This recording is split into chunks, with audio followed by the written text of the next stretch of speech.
Edwin ने तो अभी तक हमारी हीरोइन को गले लगाया हुआ था। तो वो कहती है एडविन बस कर दो, सांस लेना मुश्किल हो रहा है, क्या तुम जख्मी हो? और तभी वहाँ पर लोइस खड़ा हुआ था और वो उन दोनों को देखता है। वो सोचता है क्या ये आखिर इतने ज़्यादा क्लोज कैसे हो गए? तो हमारी एलिस कहती है फॉर्चुनेटली तुम्हारी चोट तो बिल्कुल हील हो गई है, तुम बिल्कुल ठीक हो है ना? तो तब उसके चेहरे पे हाथ रखती है, कहती है क्या तुम्हें पेन फील हो रही है? तो तब वो उसके हाथ को पकड़ता है। वो कहता है बिल्कुल नहीं। तो हमारी सोचती है मैं पहली बार रियलाइज कर रही हूँ, लेकिन इसका चेहरा कितना प्यारा लग रहा है ना, ये तो बहुत ज़्यादा ब्यूटीफुल है। तो एडविन कहता है एलिस बहुत ज़्यादा गर्मी लग रही है। वो कहती है ऑफ कोर्स तुम्हें बुखार है ना, गर्मी लगेगी। और तभी वहाँ पर ड्यूक आता है। तो जब वहाँ पर देखती है तो तब ड्यूक बहुत ज़्यादा घूर के उसको देख रहा था। तो तब हमारी एलिस वो वहाँ से जाने लगती है। वो कहती है मैं थोड़ी देर में वापस आ रहूँगी। तो वो कहता है एलिस, वो कहती है बात करते रहो, मुझे यहाँ से जाना है। तो तभी वहाँ पर ड्यूक कहता है रुक जाओ। वो सोचती है क्या इन्होंने तो कहा था मैं निकल जाऊँ और अब मैं क्यों रुकी हुई हूँ? तो वो कहता है तुम्हें किसने कहा था कि कैसल से निकल जाओ? वो कहती है ड्यूक आपने तो कहा था ना कि अगर मैं अपनी मॉम की तरह नहीं रहना चाहती तो यहाँ से निकल जाऊँ, तो मैं वही कर रही थी। तो वो कहता है क्या तुम्हें ये लगा था? तो वो उससे कहती है मैं एक ऐसी बच्ची हूँ जिसको मेरी मॉम यहाँ पर लेकर आई थी, मैं तो आपकी बेटी हूँ भी नहीं, और मेरी मॉम तो डच के स्टेटस से हट चुकी हैं और अब तो आप उनको डिवोर्स भी दे चुके हैं। तो मैं अब इस फैमिली में नहीं रहना चाहती क्योंकि मैं इस फैमिली की बेटी नहीं हूँ, तो आखिर मैं यहाँ पर क्यों ही रुकूंगी? तो इसलिए तो आप मुझे गैरेंट कहते हैं, इस्तबान नहीं। तो वो कहता है क्या? तो तभी हमारा एडमिन उसका हाथ पकड़ता है। वो कहता है मैं भी, अगर एलिस यहाँ से जाएगी तो मैं भी उसके साथ जाऊंगा। तो वो कहती है नहीं तुम ऐसा नहीं कर सकते। वो कहता है लेकिन क्यों? तो वो कहती है क्योंकि वो दिल में सोचती है तुम्हें मिकल से मिलना होगा ना। तो तब एडमिन कहता है एलिस क्या तुम मेरे साथ नहीं जाना चाहती? वो कहती है नहीं नहीं ऐसी बात नहीं है, लेकिन तुम अभी छोटे बच्चे हो, तुम बाहर नहीं निकल सकते। तो तभी वहाँ बिल्कुल खामोशी हो गई थी क्योंकि एडमिन 8 साल का था और एलिस 7 साल की थी और वो उसको बच्चा कह रही थी। तो तभी ड्यूक उसको घूर के देखता है। तो ड्यूक कहता है मुझे लगता है कि तुम दोनों को ही मैच में आना चाहिए और मैं तुम दोनों को अलाउ करूंगा कि तुम लोग यहीं पर हो और तुम लोग का कमरा अलग अलग होगा, ठीक है? तुम लोग यहाँ पर रह सकते हो। तो वो कहती है लेकिन क्यों, आप मुझे यहाँ पे क्यों रखना चाहते हैं? तो ड्यूक कहता है अगर तुम चली गई तो एडविन भी चला जाएगा और वो उस पूरी फैमिली का इकलौता बेटा है। तो तुम्हें मेरी बात समझ आ रही है ना? तो क्या ये जॉब तुम्हारे लिए काफी है? तो एलिस कहती है जी मैं समझ गई। तो तब एडविन तो बड़ा खुश हो गया था। वो कहता है एलिस यहीं पर रहेगी। तो हमारी सोचती है मुझे तो मौत से बहुत ज्यादा डर लग रहा था, लेकिन तभी इसको चक्कर आ रहे थे और तब वो गिरने लगती है। तो तब एडविन उसको पकड़ लेता है। वो कहता है एलिस तुम ठीक तो हो? और एलिस को तो बहुत ज्यादा बुखार था। वो सोचती है मुझे लगता है कि एडविन का फादर बिल्कुल क्रेजी है। ड्यूक तो बहुत ज़्यादा बुरा है क्योंकि वो तो एडविन से भी ज़्यादा बुरा है, जितना वो फ्यूचर में बनने वाला है ना उससे भी ज़्यादा बुरा। और तब सीन ये रहता है और हमें उनका मेंशन दिखा रहता है और तब सुबह का सीन था और तब हमारी एलिस वहाँ पर आराम से खाना खा रही थी। वो कहती है कितना डिलीशियस है ना, ऑफ कोर्स घर के बने हुए राइस तो सबसे ज़्यादा बेस्ट है और वहाँ पे मुझे इनमें तो ये मिले नहीं थे। तो तब आना उसके पास थी। वो कहती है फॉर्चुनेटली आपका बुखार कम हो गया है। तो हमारी बहन कहती है जी जी। तो तब वो कहती है लेडी आप तो अच्छे से खा रही हैं। वो कहती है आना क्या तुम अच्छे से खा रही हो? वो कहती है हाँ जी ऑफ कोर्स मैं तो अच्छे से खा रही हूँ और आपकी वजह से मैं तो अब अच्छे से रह रही हूँ क्योंकि मैंने वो रूमर्स फैला दी थी कि आप यंग मास्टर की देखभाल करने के लिए वहाँ जाती थी। और तब उसके कान में कहती है लेकिन जब मुझसे ड्यूक ने इन्वेस्टिगेशन करने की कोशिश की तो मैंने उनको कुछ नहीं बताया, मैंने अपना माउथ शट रखा और मैंने अपना सीक्रेट रिवील नहीं किया। और तब उसे रहता है ड्यूक कितना घूर के उसको देख रहा था और उसकी रेड आइज तो बहुत ज्यादा खतरनाक लग रही थी उसे। तो वो कहती है थैंक यू आना, तुमने तो बहुत ज्यादा मेहनत की। तो तब उसके कान में कहती है लेकिन, तो हमारी लिस्ट कहती है क्या हुआ? तो तब वो पीछे मुड़ के देखती है और तब वो कहती है ये यहाँ पर क्या कर रहा है? और वहाँ पे एडविन बैठा हुआ था जमीन पर। तो वो कहती है आखिर यंग मास्टर यहाँ पे कब से है? तो तब एडविन भी बहुत ज्यादा घूर के उसको देखता है और उसकी रेड आई से तो वो भी डर गई थी। वो कहती है मैं तो बहुत ज्यादा डर गई हूँ। तो हमारी एलिस कहती है एडविन क्या तुम थोड़ी देर के लिए बाहर जाना चाहोगे फ्रेश एयर लेने के लिए? और तुम तो बहुत ज्यादा फ्रस्ट्रेटेड रहते होगे ना क्योंकि तुम्हें यहाँ पर रहना पड़ता है। वो कहता है नहीं मुझे बाहर नहीं जाना, मुझे पसंद नहीं है। तो तभी वो रिंगता हुआ उधर आता है। तो हमारी लिस्ट कहती है क्या हुआ?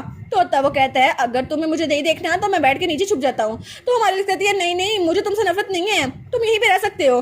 तो तब वो दोबारा से वहीं पे जाके बैठ गया था। तो एलिस और आना दोनों उसको देखती हैं। तो तब अपना खाना खत्म कर चुकी थी। तो वो सोचती है लगता है टावर से निकलना इसके लिए बहुत ज्यादा अनफेमिलियर है, इसलिए इसको ये जगह इतनी पसंद नहीं आ रही। तो तब वो कहती है आना मुझे मीट स्टिक खानी है, क्या मैं खा सकती हूँ? तो वो कहती है लेकिन डॉक्टर ने तो मना किया था ना कि आप मीट नहीं खा सकती। वो कहती है नहीं नहीं कोई मसला नहीं है, आप मैं डाइजेस्ट कर सकती हूँ, तो मुझे वो ला के दे दो। तो तभी वहाँ पे इवान आता है। वो कहता है बिल्कुल नहीं, आप मीट नहीं खा सकती, चाहे एक स्टू हो या स्टीक हो आप नहीं खा सकती। जब आपका बुखार बिल्कुल खत्म हो जाए ना तब आप खा सकती हैं। तो आना कहती है मैं एक नया टॉवल यहाँ पर लेके आती हूँ और वहाँ से निकल गई थी। तो इवान वो उसको बुखार चेक करता है और तब उसका गला चेक करता है। वो कहता है आपका बुखार अभी तक उतरा नहीं है और आपका गला सूजा हुआ है, तो अभी तक आपको बाहर जाने की इजाजत नहीं मिली, आप बाहर नहीं जा सकती जब तक आप हील नहीं हो जाती। तो हमारी एलिस को देखती है। वो कहती है इवान क्या तुम मुझ पे गुस्सा हो?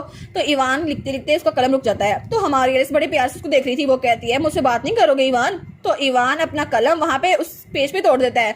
तो तब उसके साथ आता है और बड़े गुस्से से उसको देखता है। वो कहता है तो अब आप उठ गई हैं, आपको पता चल गया आपको कितना सारा बुखार था, आप एक 7 साल की बच्ची हैं, आप घर को छोड़कर कैसे जा सकती हैं? और इस वेदर में पता है ना दुनिया कितनी ज़्यादा डेंजरस है, अगर आप किडनैप हो जाती तो हमारी ऐसे तो सारी बातें सुन रही थी।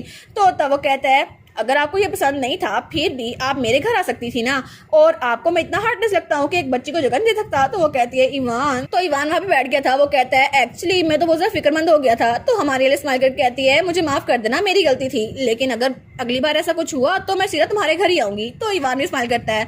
वो कहता है मैं बहुत ज्यादा फिक्रमंद हो गया था, लेकिन अच्छा हुआ कि आप अच्छे से वापस आ गई हैं सेफली। तो वो कहती है हाँ बिल्कुल ईवान, सिर्फ तुम लोग की वजह से मैं यहाँ पर रह सकती हूँ, उसके अलावा कोई वजह नहीं है मुझे यहाँ रहने की। और तब सीन चलता है और हमें रात का सीन दिखा रहता है, और तब हमारी एलिस वहाँ पर सो रही थी। तो तभी उसको नींद नहीं आ रही थी। वो कहती है एडविन, और एडविन वहाँ जमीन पे अभी बैठा हुआ था। वो कहती है तुम अपने कमरे में वापस क्यों नहीं जाने वाले? और वो कहती है एक बार अच्छे से सो जाना फिर कल वापस आ जाना। तो तब एडविन कहता है क्या तुम चाहती हो कि मैं यहाँ से चला जाऊँ? तो वो कहती है क्या मैं? तो वो कहता है मुझे लगा था कि एलिस हमेशा मेरे साथ रहेगी, लेकिन तुम तो मुझे कहती हो मैं यहाँ से चला जाऊँ, और तुम मुझे छोड़ के चली भी गई थी, और अगर तुम दोबारा चली गई तो तब वो बड़ी प्यारी सी एलिस कहता है एलिस क्या तुम मुझसे नफरत करती हो? वो कहती है नफरत बिल्कुल नहीं एडविन, मैं तो तुम्हें बहुत ज्यादा पसंद करती हूँ। तो वो कहता है फिर तुम मुझे छोड़ के नहीं जाओगी ना? वो कहती है ऑफ कोर्स नहीं, मैं कहीं जा रही, कहीं भी नहीं। तो तब उसको देखते हैं और वो थोड़ा सैड हो गया था।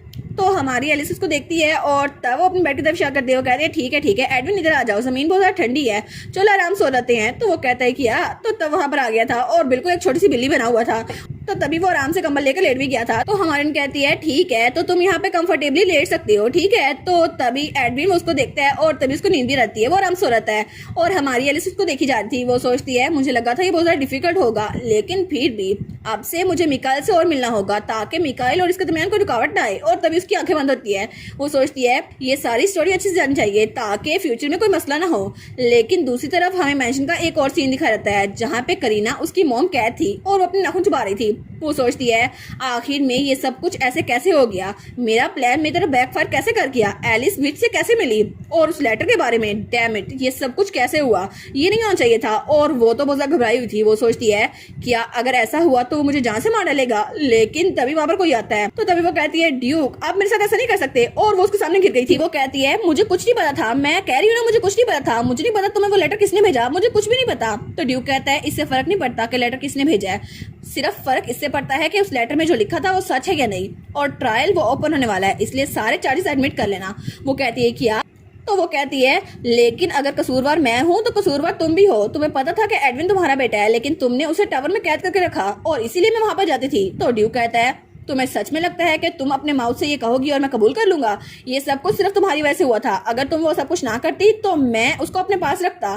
तो वो कहती है लेकिन तो वो कहता है हाँ बिल्कुल ये उस चाय की वजह से हुआ था, उन टी लीव्स की वजह से, अगर तुम वो ना करती तो फॉर्मल डचेस वो मरती ना, लेकिन उस वक्त तुम एक कॉमनर थी और तुम पे अब चार्ज लगेगा कि तुमने एक नोबल को मारने की कोशिश की है। वो कहती है नोबल को मारने की, लेकिन अगर ऐसा हुआ तो मुझे सूली पे लटका दिया जाएगा और मैं तो बच नहीं सकती। तो वो उसके पाँव पकड़ लेती है। वो कहती है नहीं प्लीज मुझे माफ कर दो, तुम ऐसा नहीं कर सकते, मैं एलिस की माँ हूँ, तुम जानते हो ना। तो ड्यूक उसकी बात नहीं सुनता। तो तब वो कहती है तुम्हें पता है ना कि एलिस का फादर कौन है ना, तुम अच्छे से जानते हो, और अगर उसे पता चला तो वो तुम्हें छोड़ेगा नहीं, तुम्हें पता है ना, और उसी वजह से हम यहाँ पर रह रहे थे, और तुम जानते हो कि एलिस कौन है। तो तब वो कहता है करीना गैरेंट दोबारा अपने मुंह से ये बात ना निकालना, तुम सच में मरना चाहती हो, अपनी बेटी को इस्तेमाल करके अपनी जान बचाना चाहती हो, लेकिन तुम्हें पता है ना इस सब का नुकसान क्या होगा। और तब वो कहता है दोबारा कभी भी एलिस और उसके फादर की दोबारा बात ना करना, वरना तुम जानती हो तुम्हारे साथ क्या हो सकता है, मौत से भी बदतर। तुम सच में चाहती हो कि तुम्हारे साथ मौत से भी बदतर सलूक किया जाए?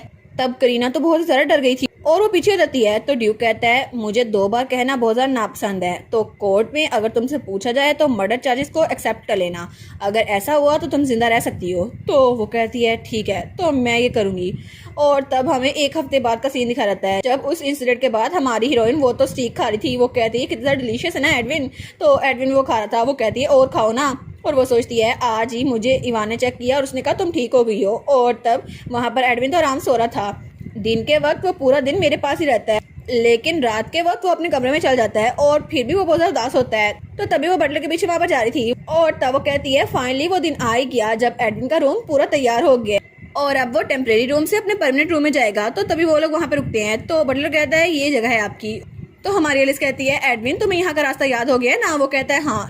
तो बटलर कहता है मैंने सारी तैयारियां मुकम्मल कर ली हैं, तो ड्यूक के इंस्ट्रक्शन के हिसाब से मैंने इसको स्पेशल टेंशन दी है, और अगर आपको किसी चीज़ की जरूरत हो तो मुझे बता दीजिएगा। और तभी दरवाज़ा खुलता है तो एलिस और एडविन वहाँ पर देखते हैं। तो एलिस तो उस कमरे को देखकर बहुत ज़्यादा शौक हो गई थी। वो कहती है कितना प्यारा है ना, बिल्कुल ब्लैक कलर हो, कितना प्यारा लग रहा है ना, ब्लैक और गोल्डन, कितना क्यूट कॉम्बिनेशन है ना। तो तब वो लोग वहाँ बेड पे बैठ गए थे। तो तब हमारी एलिस कहती है एडविन ये बेड बहुत ज़्यादा सॉफ्ट है, तुम्हें अच्छी नींद आएगी। वो कहते हैं तो तब वो कहती है और तुम्हें याद है ना जो मैंने तुम्हें 2 दिन पहले बताया था। तो एडविन कहता है हाँ, मुझे हर रोज़ अपना चेहरा साफ करना है और मेरे कपड़े जब गंदे हो जाए तो मुझे चेंज करना है, और मुझे खाना अच्छे से खाना है। वो कहती है हाँ हाँ बिल्कुल। और तो वो कहता है और अगर मुझे कोई पेन हो तो मुझे बताना है, और मुझे अच्छे से पढ़ाई करनी है, और चीज़ों को तोड़ना नहीं है और लोग को मारना नहीं है। वो कहती है हाँ हाँ बिल्कुल ठीक कह रहे हो। तो बटलर कहता है ओ माय गॉड। तो एडविन कहता है और कोई इंसान अगर एलिस को बुली करे तो क्या मैं उसको मार सकता हूँ। वो कहती है नहीं नहीं। तो वो कहता है अच्छा और एलिस तुम मुझे छोड़कर नहीं जाओगी ना, तो तुम मेरे साथ हमेशा यहीं पर होगी ना। वो कहती है हाँ हाँ बिल्कुल, तुम्हारी मेमोरीज बहुत ज़्यादा अच्छी हैं। तो तब उसके सर पे हाथ रखती है, कहती है ठीक है चलो मैं अपने कमरे में जाती हूँ। तो बटलर कहता है लेडी मैं आपको अपने कमरे में ले जाता हूँ। वो कहती है हाँ ठीक है। और तब वो कहती है गुड नाइट एडविन। तो वो कहता है ठीक है तुमसे कल मिलूंगा। और तब वहाँ चली गई थी और एडविन वहाँ बेड पे अकेला बैठ गया था और वो बहुत ज़्यादा उदास था। तभी वहाँ से खड़ा होता है और तब आगे बढ़ा था, लेकिन वो पूरा कमरा उसको बहुत ज़्यादा अकेला लग रहा था। और तब वो ज़मीन पे बैठ गया था। वो सोचता है एलिस एक कम्फी बेड, लेकिन फिर भी मुझे नींद नहीं आ रही क्योंकि ये जगह तो बहुत ज़्यादा अकेली है। और वो बेचारा उसको तो अभी तक उस टावर की याद पड़ी हुई थी क्योंकि वहाँ भी वो ज़मीन पे सोता था। वो सोचता है एलिस के बगैर यहाँ पे मुझे बिल्कुल भी नींद नहीं आ रही क्योंकि ये जगह ये तो बहुत ज़्यादा ठंडी और अकेली है। और इसी के साथ ये वाला पार्ट यहीं पर ख़त्म। तो आप लोग बताइएगा आप लोग को ये पार्ट कैसा लगा, और वीडियो को लाइक और चैनल को सब्सक्राइब लाजमी कीजिएगा। बाकी वीडियोस का लिंक भी स्क्रीन पर नज़र आ रहा होगा, तो काइंडली उनको भी चेकआउट कर लें। और thank you so much for watching my videos. Stay safe, bye bye.